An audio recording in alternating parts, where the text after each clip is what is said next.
Ang isusunod po naman, ito ang medyo may kahirapan, yung ventilator. Kasi po pagka dumami ang napunta sa ICU, dadami ang demand for ventilators. Ano? And at present, number one, the average number of ventilators in small hospitals is really very, very small fraction of what is really needed.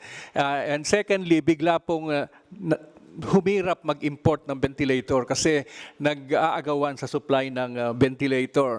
So we have this project called Ginhawa, and actually we are already undergoing the final production of the 3 prototypes, and hopefully if the prototypes will work in our test patients at the ICU, we can continue with the mass production. Meron na rin pong mga identified electronics companies that are capable of producing this.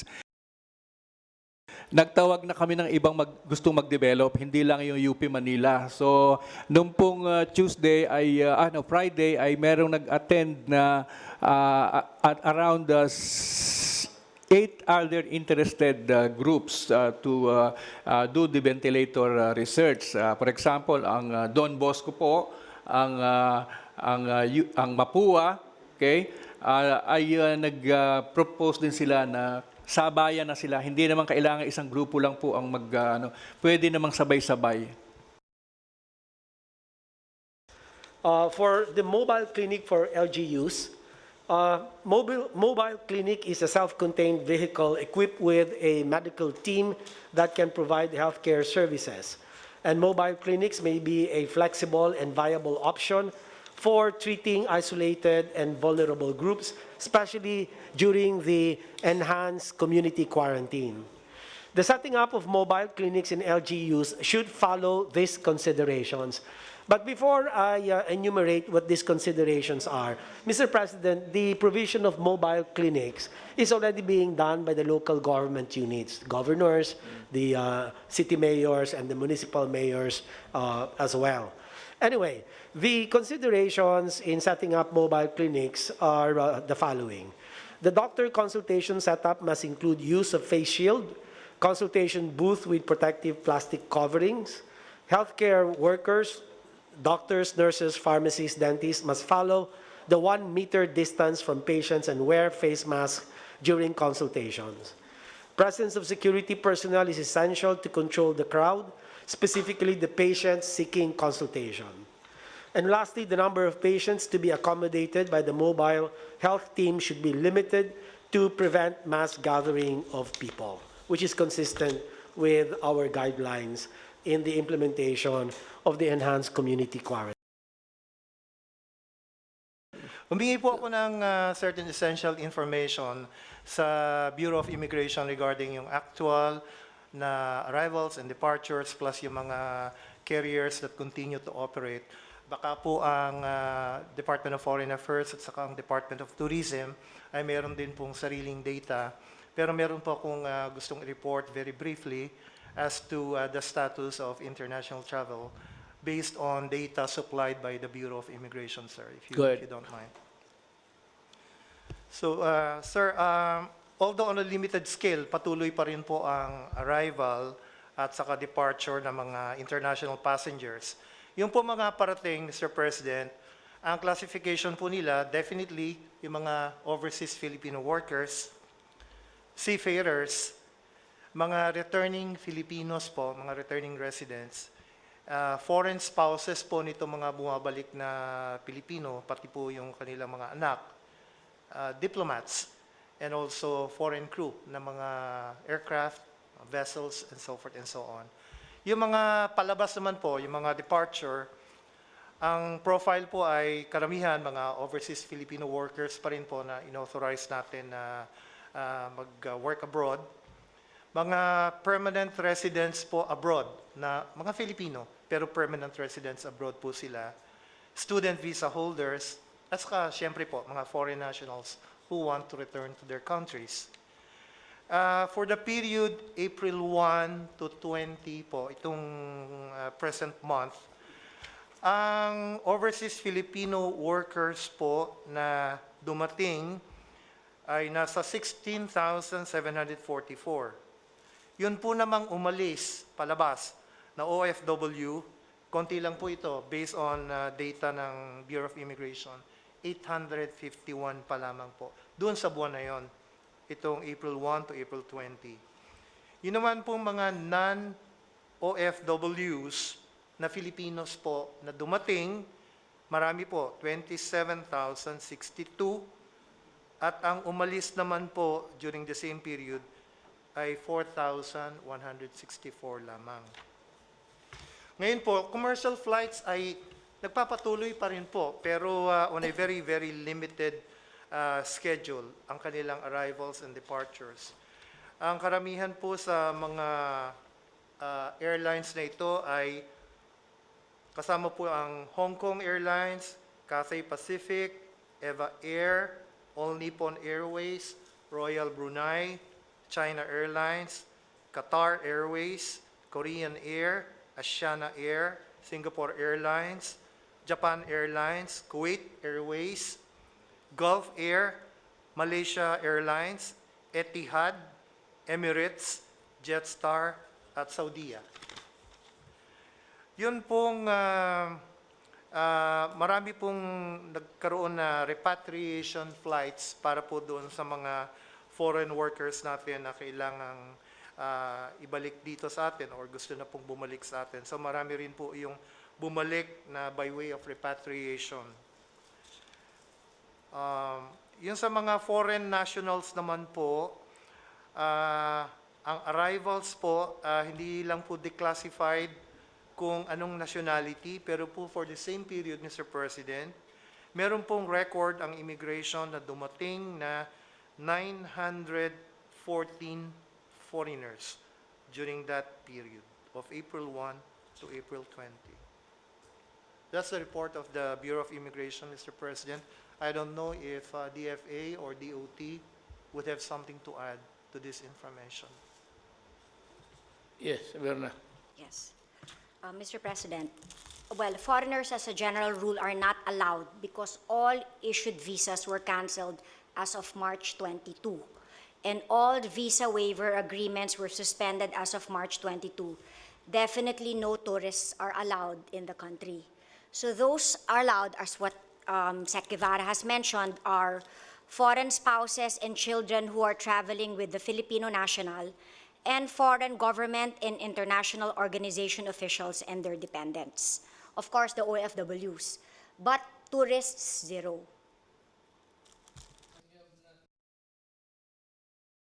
Good evening, my countrymen. Nagpapasalamat ako sa inyo for heeding the warnings of government na mag-quarantine kayo para maprotektahan ninyo yung sarili ninyo at yung kapwa-tao ninyo kung maglabas kayo at makahawa. And also, I'd like to thank my gratitude to the uniformed services natin dito. Air Force, flying almost with non-stop, delivering the medicines and medical kits required. And for the Army, for delivering also in company with the government workers yung mga tulong ng pera, pati yung mga pagkain. Again, it is a sad thing to know that yung mga sundalo ko pinagpapatay while even doing the most honorable task of accompanying the government workers delivering money and the food.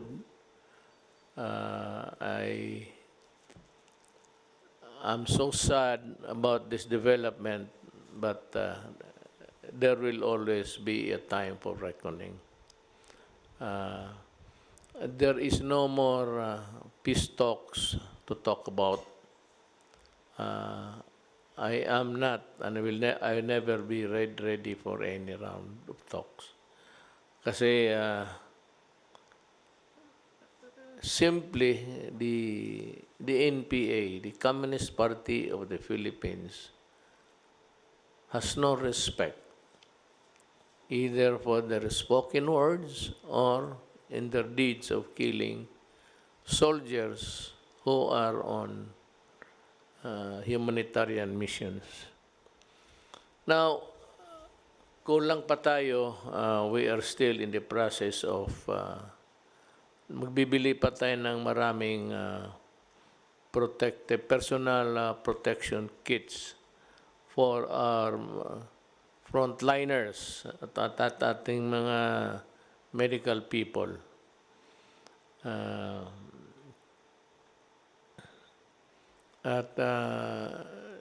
I am informed that this will be completed in due time.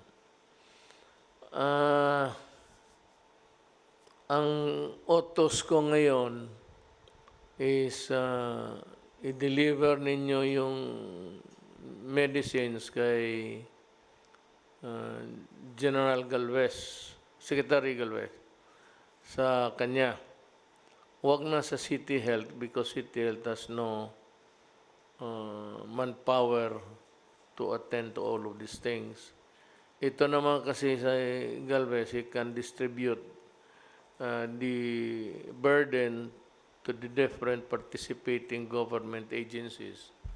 And for one, gusto kong madalian, so i-deliver ninyo ito if it's intended for the provinces outside of Metro Manila. Yung malayo, it's being ferried by plane. Yung malapit lang, of course, by land. Pero gusto ko na dumating sa madaling panahon. And to this end, I have requested na yung para sa mga malalayo na lugar, i-deliver na lang ng Air Force doon sa TOG at kunin sa TOG yung mga beneficiaries or recipient if they are near. But if it is intended for a place that's too far away and not easily possible, then we can use the military helicopters, but with one condition, that on the ground there are troops that will secure the crew and the equipment itself. Mahal yung helicopter ko at sayang. Let us not be reckless about this. Ngayon, itong complaints na naghihintay sila, nagpipila sila sa FDA, naintindihan ko yan. Sabi ko nga, nandito man si Attorney Domingo, the head FDA,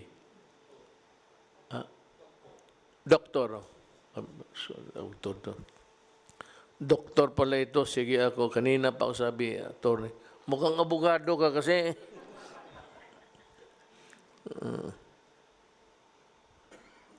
Kasi mama mo, abogado. Yung sabi ko, we are not operating under normal battle conditions, sabi ko. We are operating in a crisis.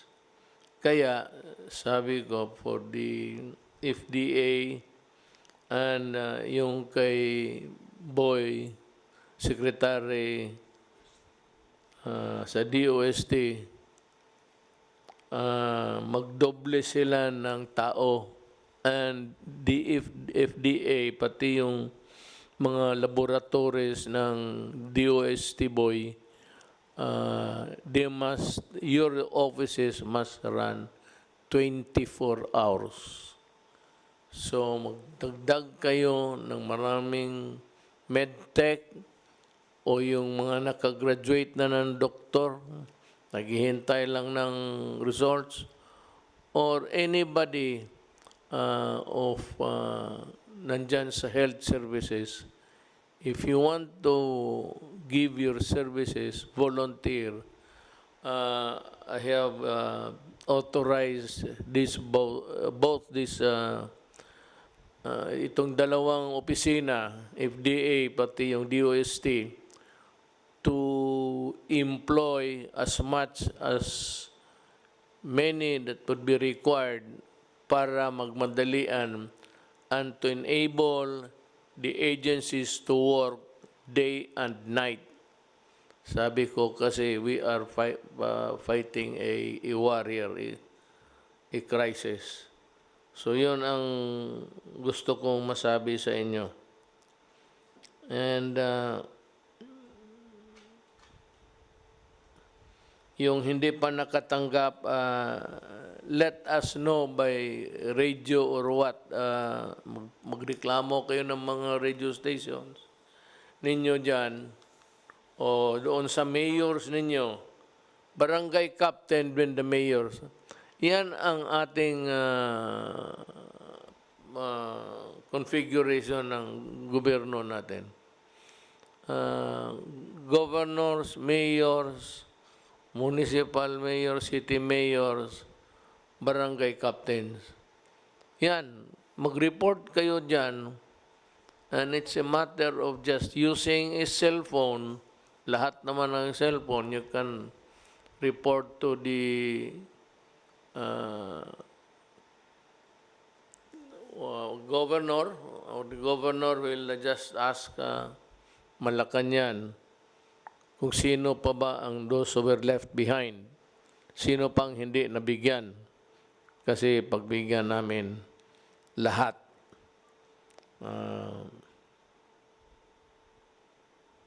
Itong sa transportation that would allow movement sa mga tao in areas under general community quarantine.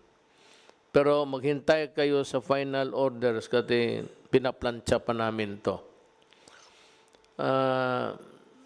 Yung mga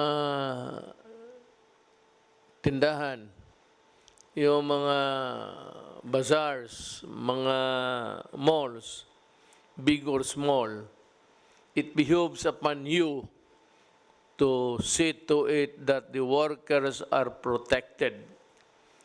Meaning to say that the sanitation of the place must be guaranteed and that the employees are provided with durable and workable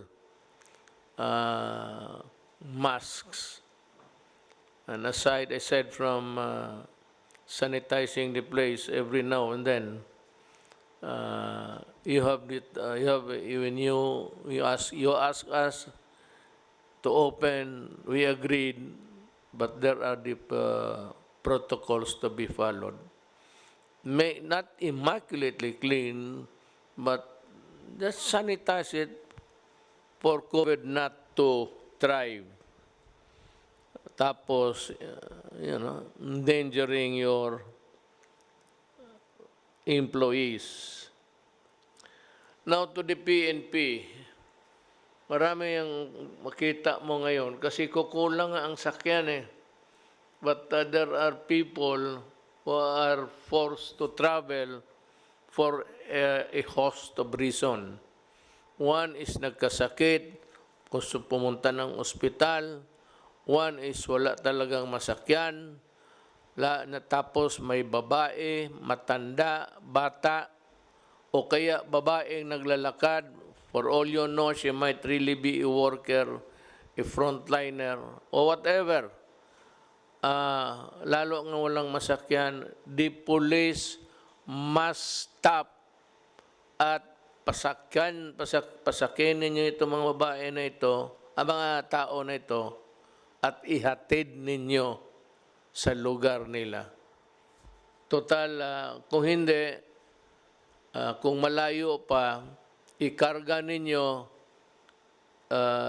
bring her to the boundary of the next barangay where she lives at tumawag kayo ng police doon, ipasalubong na lang and for that police there to complete the journey of the whatever. Lahat yan, mga matanda, lalo na may mga sanggol dala, mga babae sa gabi, naglalakad, tapos madilim, ganon. They must be provided with transportation, and that is the transportation of government. Baski karamihan dyan, pulis. Huwag kayong mag-atubili kasi ang gasolina mura.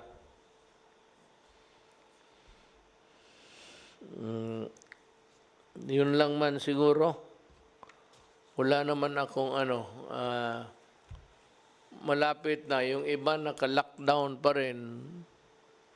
Tayo, we might open partially. Construction workers and things like that. You wait for the... Lalabas na yung modified ang natin, quarantine. So we will allow sectors of society that are not, di talaga nagdidikit-dikitan.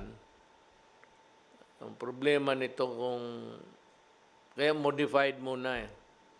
Kasi kung magsiksikan kayo dyan sa LRT na naman, wala nang katapusan ang problema natin. It will never end. And it will bring us down and down. I'm happy to report that the Philippines has maintained its credit rating of BBB plus. Hanggang ngayon, yung iba nagbagsakan na. And because, bala mo bakit? Kasi naniwala kayo, yung iba kasi late nag-lockdown, yung iba kung ano pa, tayo sunod kaagad sa batas, pagsabi gawain to, tapos ang mga trabahante ng gobyerno, for the time na wala pang lockdown, mahusay. They were really working. And let us not forget government and to mga cabinet members, they are working, and the military and the police. Naawa ako sa kanila, kulang sa tulog, hindi sapat sa sahod, pero that is how it is. Pumasok tayo dyan, magtiis tayo. But what is really very telling there is that we are serving our fellow human beings. Maraming salamat po. Nagbibigay pugay po ang Presidente at ang buong sambayan ng Pilipino sa ating mga sundalo na inalay ang kanilang mga buhay o di naman kaya ay nasaktan sa iba't ibang engkwentro na kailan lang po ay mga nangyari. Unang-una po, yung mga napatay po sa engkwentro laban sa Abu Sayyaf sa Patikul, Sulu noong 17 April 2020. Ang mga naging bayani po, sila First Lieutenant Rogelio E. Delihero Jr., Staff Sergeant Jason P. Gazingan, Staff Sergeant Alexander B. Bolesa, Corporal Rasul B. Awowas, Corporal Ernesto L. Bautista Jr., Corporal John Michael T. Manodom, Corporal Mark Dexter U. Montenegro, Corporal Jomar A. Ninyalga, Private First Class Benson A. Bongurik, Private First Class Jomel N. Pagulayan, Private First Class Primark P. Valleser, at Private G. Don T. Usman. Yung mga nasugatan po sa engkwentrong ito, pinagbibigay pugay din po natin, Sergeant Oliver Y. Salvador, Corporal Jesus T. Henora, Corporal Eric A. Curioso, Corporal John D. B. Sabaway, Corporal Apollo D. Papa, Corporal Narciso N. Salibad Jr., Private First Class Odit P. Flores, Private First Class JP L. Madawing, Private First Class Solomon T. Ngayak, Private First Class Robert M. Arias, Private First Class John Paul G. Manuel, Private First Class Jezrael U. Sapo, and Private RJG Esteban. Nagbibigay-pugay din po tayo sa kabayanihan ng mga ating mga sundalo na namatay po sa engkwentro laban sa CPP-NPA sa Himamaylan, Negros Occidental noong April 19, 2020. Ang ating mga kasundaluhan po ay nagbibigay po ng community security control doon sa mga namimigay ng cash assistance doon po sa programa ng DSWD Social Amelioration Program beneficiaries. Ang tatlong naging bayani po, Second Lieutenant Ralph Amante C. Abibico, Private First Class Carl Venice S. Bustamante, Corporal Joel C. Nobleza.